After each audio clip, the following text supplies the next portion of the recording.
Friends, मैं हूं तौफीक। आपका स्वागत है आपके अपने चैनल इकरा एजुकेशन अड्डा पर। दोस्तों, मैं एक बार फिर से आप सबके लिए, जैसा आप देख रहे हैं कि सक्षमता परीक्षा की जो परीक्षा की तैयारी है वो लगभग शिक्षकों ने धीरे धीरे करके शुरू कर दिया है। तो उसी क्रम में मैं आप सबके लिए एक तीसरा वीडियो लेकर आया हूँ, पार्ट 3, जो कि कक्षा 7 का सामाजिक, आर्थिक और राजनीतिक जीवन का भाग दूसरे को लेकर आप सबके सामने हाजिर हूँ।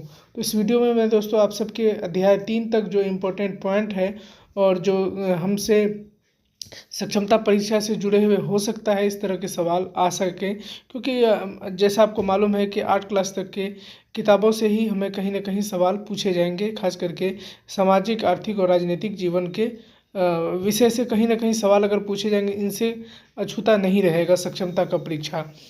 तो दोस्तों, आइए शुरू करते हैं इस तीसरे पार्ट को। सबसे पहले मैं आपको बता दूं कि अगर हमारे चैनल पर नए हैं, सक्षमता परीक्षा से जुड़े हुए इस तरह के अपडेट आप या मटेरियल आपके पास आप जान लेना चाहते हैं, खासतौर पे दोस्तों मैं आपको बता दूं कि ये जो है मैं अपने हाथ से बनाता हूं।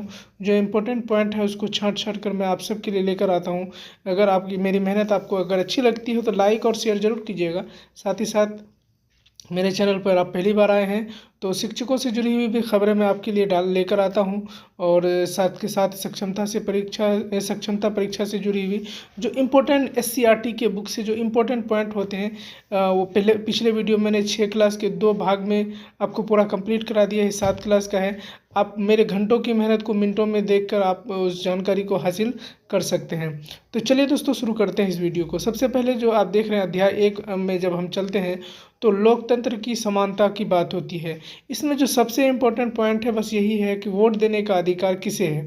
ये सवाल है तो उसका जवाब हम सबको मालूम है कि भारतीय नागरिक होना चाहिए। सबसे पहले तो वो क्या होना चाहिए? भारतीय नागरिक होना चाहिए। और किसी भी भारत में वोट देने के लिए सबसे पहला उसका ये है कि वो भारतीय नागरिक हो, और उसके बाद जिनकी उम्र 18 साल हो चुकी हो। तो ये 2 इम्पोर्टेंट पॉइंट है इसमें कि वोट देने का अधिकार किसे है, तो भारतीय नागरिक होना चाहिए। दूसरा है कि उसकी उम्र 18 साल होनी चाहिए। उसके बाद उसी में है कि बाल संसद क्या है। तो आपको मैं बताता हूँ कि बाल संसद क्या है। इसमें ज़्यादा ये है कि बच्चों को उनमें किस मंत्री का क्या काम होता है, और यहाँ पर हम बताएंगे ये कि आपको बाल संसद में कितने पद होते हैं, क्योंकि इससे सवाल पूछे जा सकते हैं। क्योंकि इससे स्कूल से रिलेटेड है, यानी स्कूल से रिलेटेड है, तो इससे काफ़ी सवाल बन सकते हैं। कहीं ना कहीं एक आध सवाल जरूर होगा। तो चलिए आपको हम बाल संसद के बारे में बताते हैं कि बाल संसद में कितने सदस्य होते हैं और कौन कौन से सदस्य होते हैं। तो जैसा आप अपने स्क्रीन पर देख रहे हैं कि बाल संसद का जो स्वरूप है वो इस तरह होता है कि पहला जो है प्रधानमंत्री एवं उप प्रधानमंत्री के अलावा बाल संसद में 12 मंत्री होंगे, जिनका विवरण निम्न है। देखिए, सबसे पहले यहाँ की एक तो प्रधानमंत्री होगा, दूसरा उप प्रधानमंत्री होगा, और इसमें 12 मंत्री होंगे। तो 12 मंत्री कौन कौन से होंगे उसके बारे में हम लोग जान लेते हैं। सबसे पहला होता है शिक्षा मंत्री, दूसरा होता है उप शिक्षा मंत्री जिसे मीना मंत्री कहा जाएगा। इस पद पर कोई लड़की ही होगी। उप शिक्षा मंत्री कौन होगी? कोई लड़की होगी। यहाँ पर सवाल हो सकता है कि उप शिक्षा मंत्री कौन हो सकता है, तो यहाँ पर आपको इस बात का ध्यान रखना है जिसे मीना मंत्री भी कहा जाएगा। इस पद पर कोई लड़की होगी, तो इस बात से यहाँ साफ होता है। उसके बाद है तीसरा कि स्वास्थ्य एवं स्वच्छता मंत्री। तो ये एक मंत्री हुआ, पहला कि शिक्षा मंत्री, दूसरा उप शिक्षा मंत्री जो कि किसी लड़की को बनाना होगा, जो मीना मंत्री भी कहलाएगी। और यहाँ पर पूछ सकता है कि मीना मंत्री किसे कहते हैं। इसमें कई सारे ऑप्शन दिए जा सकते हैं, तो यहाँ पर जो है उप शिक्षा मंत्री को ही हमें सही टिक लगाना है। उसके बाद आगे बढ़ेंगे तो उसके बाद आपको सामने दिखेगा चौथे नंबर पे उप स्वास्थ्य एवं स्वच्छता मंत्री, उप स्वास्थ्य एवं स्वच्छता मंत्री, जल एवं कृषि मंत्री, उप जल एवं कृषि मंत्री, पुस्तकालय एवं विज्ञान मंत्री, उप पुस्तकालय एवं विज्ञान मंत्री, सांस्कृतिक एवं खेल मंत्री। ये सभी जो है मंत्री हैं। उसके बाद आगे जो है उप सांस्कृतिक मंत्री, खेल मंत्री, बाल सुरक्षा मंत्री, बाल उप सुरक्षा मंत्री। तो ये सभी जो है 12 पद होते हैं। स्कूल से जुड़ा हुआ है, इससे सवाल आने की संभावना है, इसलिए मैंने आपको मंत्रियों के नाम बता दिया कि कौन कौन से मंत्री होते हैं। इसमें टोटल जो है 14 सदस्य होंगे, जिसमें 7 उपमंत्री एवं प्रधानमंत्री और उप प्रधानमंत्री होंगे। ये सभी जो इम्पोर्टेंट पॉइंट थे बाल संसद के बारे में मैंने आपको बताया। तो चलिए आगे बढ़ते हैं इस वीडियो में। जब उस वीडियो में आगे बढ़ते हैं तो महात्मा गांधी की यात्रा पर नज़र पड़ती है कि महात्मा गांधी की यात्रा जो है वो कहाँ से शुरू हुई और कहाँ तक जाएगी। और यहाँ पर देखते तो मारिट्सबर्ग है ये जगह का नाम। इसमें कुछ यात्री पहुँचे। यहाँ पर हुआ ये कि डरबन से वो प्रिटोरिया जा रहे थे। इसी दौरान उन्होंने मारिट्सबर्ग नामक जगह पर जैसे ही पहुँचे तो उसके बाद वहाँ पर उन लोगों ने उनको काला कहकर रंग भेद, उस वक्त जो अफ्रीका में है रंग भेद का बहुत ज़्यादा ये था, उनको काला कहकर वहाँ के जो है लोगों ने उसको ट्रेन से बाहर फेंकवा दिया था, यानी वहाँ से उसको धक्के मारकर बाहर कर दिया गया था। तो इसी वक्त से जो है वो रंग भेद के खिलाफ संघर्ष की शुरुआत मानी जाती है। तो अब देखिए यहाँ पर बात करें कि विश्व स्तर पर समानता के मुद्दे जो पहला संघर्ष है वो कहाँ से शुरू हुआ। ये किताब में है इसीलिए मैं आपको बता रहा हूँ, नहीं तो बताने की ज़रूरत नहीं थी। उस किताब में इसको इम्पोर्टेंट पॉइंट कह के दिया गया है। तो सबसे पहला जो संघर्ष है अमेरिका में नागरिक अधिकार आंदोलन से शुरू हुआ, जिसका नाम था सिविल राइट्स मूवमेंट। इसको किस नाम से जाना जाएगा? सिविल राइट मूवमेंट्स के रूप में जाना जाता है। आंदोलन की जो शुरुआत है 1 दिसंबर 1955 में शुरू हुई थी। तो यहाँ पर हमको ये याद रखना है कि जो अमेरिका में सबसे पहले नागरिक अधिकार का आंदोलन शुरू हुआ तो सिविल राइट्स मूवमेंट के नाम से जाना जाता है। और इसकी शुरुआत जो है वो 1 दिसंबर 1955 को हुई, जिसमें रोजा पार्क्स नाम की एक महिला थी, अफ्रीकन अमेरिकन महिला थी। वो जो अफ्रीका की थी लेकिन वो अमेरिका में रहती थी, वहाँ की नागरिक थी, तो उसको अफ्रीकन अमेरिकन महिला कहा जाएगा। और इसकी शुरुआत महिला थी जो 1964 में नागरिक अधिकार अधिनियम द्वारा श्वेत और अश्वेत के भेदभाव पर रोक लगी। तो यहाँ पर यह हुआ था कि जो अफ्रीकन ये महिला थी रोजा पार्क्स, इन्होंने क्या किया था, बस में किसी आदमी ने उससे ये कहा कि उसके रंग भेद के ऊपर किसी तरह का तंज कसा था, तो उन्होंने उस गाड़ी को लेकर सीधे वो थाना चली गई थी। वहाँ पर उन्होंने मामले को बहुत बढ़ा दिया। तो आखिर में जो है कोर्ट ने और सरकार ने इस पर एक्शन लिया और आखिरकार इस पर एक कानून बनाया गया, जिसको 1964 में नागरिक अधिकार अधिनियम द्वारा श्वेत और अश्वेत भेदभाव पर रोक लगाई गई। तो यहाँ पर आपको मैं जो कई सारे इंपॉर्टेंट पॉइंट थे वो आपको मैंने बताया। तो मुझे उम्मीद है कि इससे जुड़ा हुआ कोई भी सवाल अगर आपके मन में आएगा या सक्षमता परीक्षा में पूछा जाएगा तो आप उसको आसानी से जवाब दे पाएंगे, मुझे उम्मीद है। उसके बाद चले बिहार सरकार की बात करें तो दोस्तों आप जैसा आपको मालूम है कि बिहार जो विधायक चुनाव होता है उसका जो कार्यकाल है वो 5 वर्षों के लिए होता है, सबको मालूम है। तो यहाँ पर ये पॉइंट ये है कि विधानसभा में 243 कुल सीटें हैं। विधानसभा की कितनी सीटें हैं? 243। सरकार बनाने के लिए 122 सीटों की ज़रूरत होती है।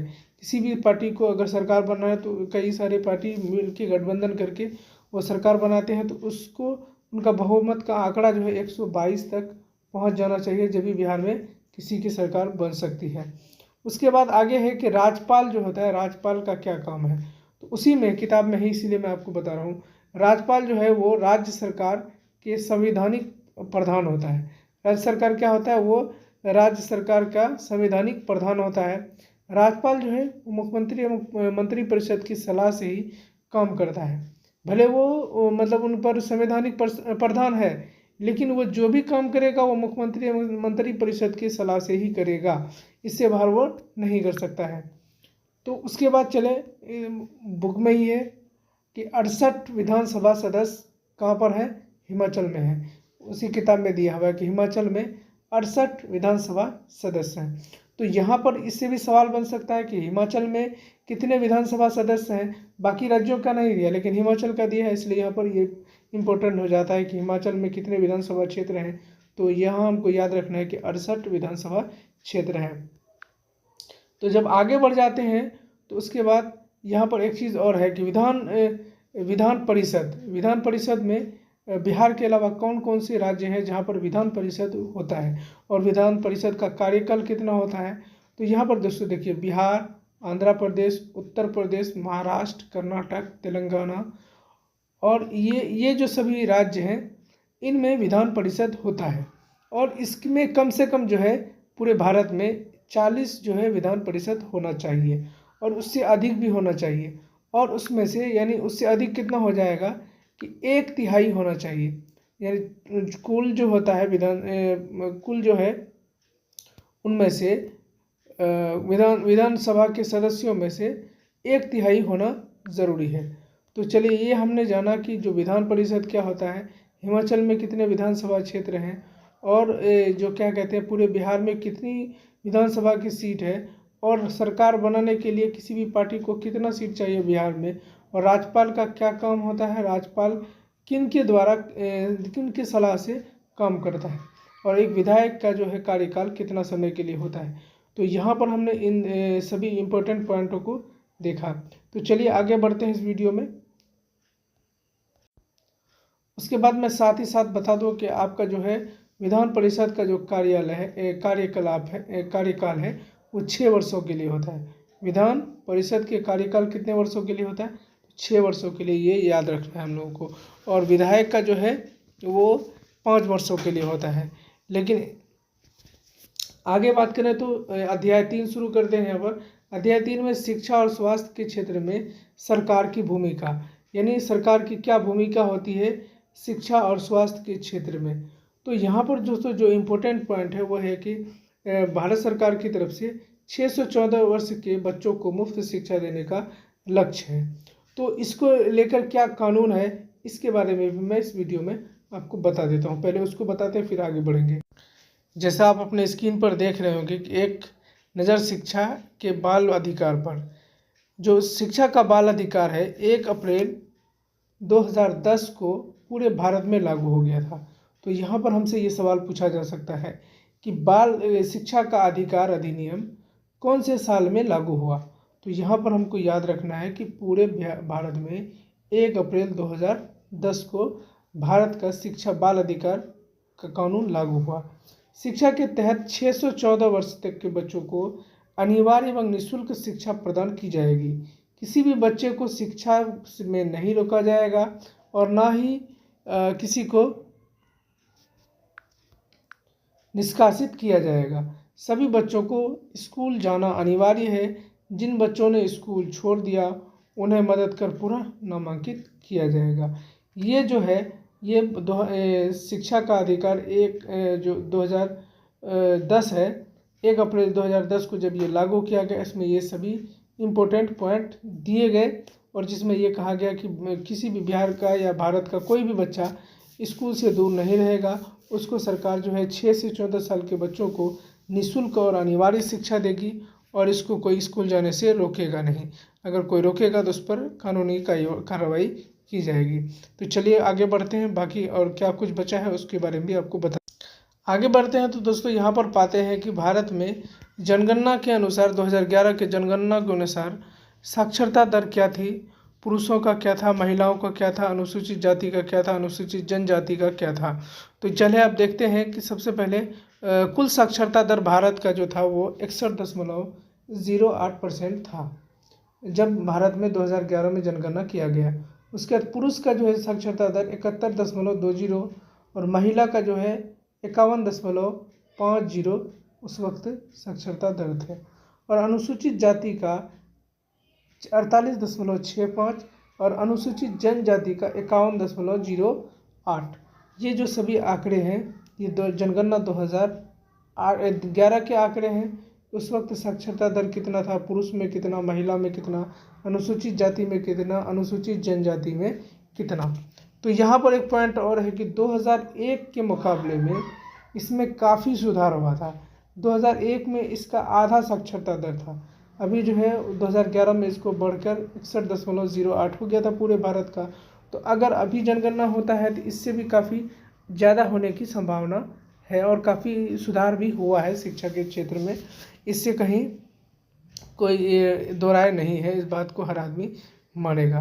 तो आपने देखा कि अभी तक जो है इस वीडियो में जो इम्पोर्टेंट पॉइंट थे इसमें से कहीं बोलने पर कई सारी गलती भी हुए, उसके लिए मैं आप सबसे माफ़ी चाहता हूँ, क्योंकि कई बार आप इस तरह की बातें करते हैं तो कई बार गलती हो जाती है।